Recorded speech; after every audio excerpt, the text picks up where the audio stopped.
Saudara-saudara yang terkasih di dalam Yesus Kristus, puji dan syukur kepada Tuhan karena pada hari ini apapun yang kita alami, apapun yang kita hadapi, kita masih dapat meneruskan untuk belajar firman Tuhan.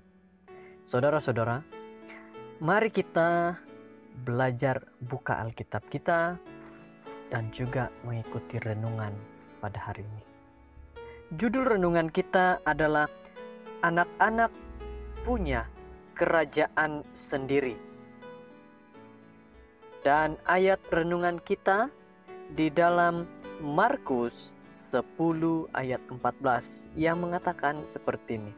Ketika Yesus melihat hal itu, ia marah dan berkata kepada mereka, "Biarkan anak-anak itu datang kepadaku, jangan menghalang-halangi mereka, sebab orang-orang yang seperti itulah yang empunya kerajaan Allah." Jika kita lihat dalam judul renungan kita, bagaimana kerajaan anak-anak itu? Karena seringkali yang menjadi pemikiran awal kalau disebut anak-anak pasti masih kecil. Jadi, mari kita berpikir sebentar.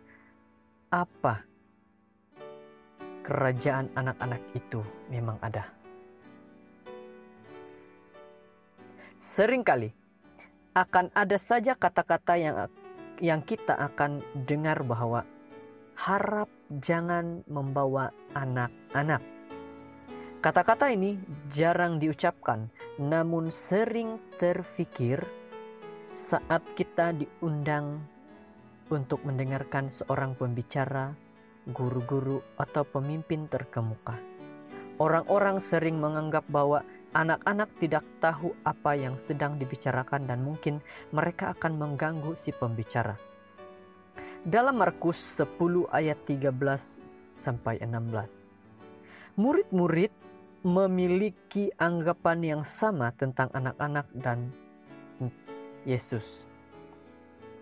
Namun, dia tidak senang melihat anak-anak ataupun murid-muridnya memarahi para orang tua yang membawa anak-anak untuk diberkati. Yesus tahu bahwa anak-anak dengan hati yang mau menerima adalah orang-orang yang paling dekat dengan kerajaannya. Inilah yang dikatakan Yesus tidak pernah menolak siapapun yang datang dekat kepadanya.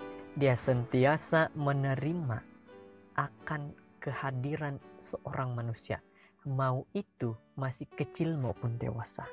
Bertahun-tahun yang lalu, seorang utusan Injil bernama Robert telah belajar betapa penting untuk tidak mengabaikan anak-anak. Pada salah satu kebaktian yang diadakannya, hanya segelintir orang yang datang karena cuaca buruk. Walaupun berkecil hati, ia tetap berkhotbah dan tidak memperhatikan anak-anak kecil yang memainkan organ di gereja tersebut. Sebelum Robert selesai berkhotbah, anak itu telah mengambil keputusan untuk menjadi seorang utusan Injil. Namanya adalah David. Setelah dewasa, ia menjadi hamba Tuhan yang merintis pelayanan di Afrika. Lihat betapa pentingnya ada anak-anak yang datang mendengar firman Tuhan. Karena kita tidak tahu bagaimana rencana Tuhan. Jadi saat anak-anak datang, mereka mendengar apa yang dikatakan oleh pembicara melalui firman Tuhan.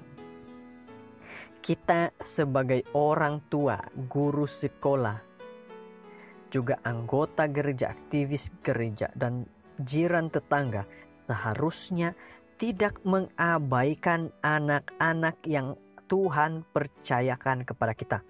Ingatlah, kerajaan Allah juga diperuntukkan bagi anak-anak. Ingat, kerajaan Allah juga diperuntukkan bagi anak-anak. Saudara-saudara, untuk melabur di masa depan, bimbinglah seorang anak kepada Kristus. Saudara-saudara di luar sana yang mendengar akan firman ini, jika saudara punya anak yang masih kecil, biarlah saudara melaburkan anak itu kepada Yesus, menyerahkan anak itu kepada Yesus, agar anak itu akan benar-benar dipimpin oleh Tuhan. Terima kasih saudara-saudara sudah mendengar renungan ini. Kiranya Tuhan memberkati.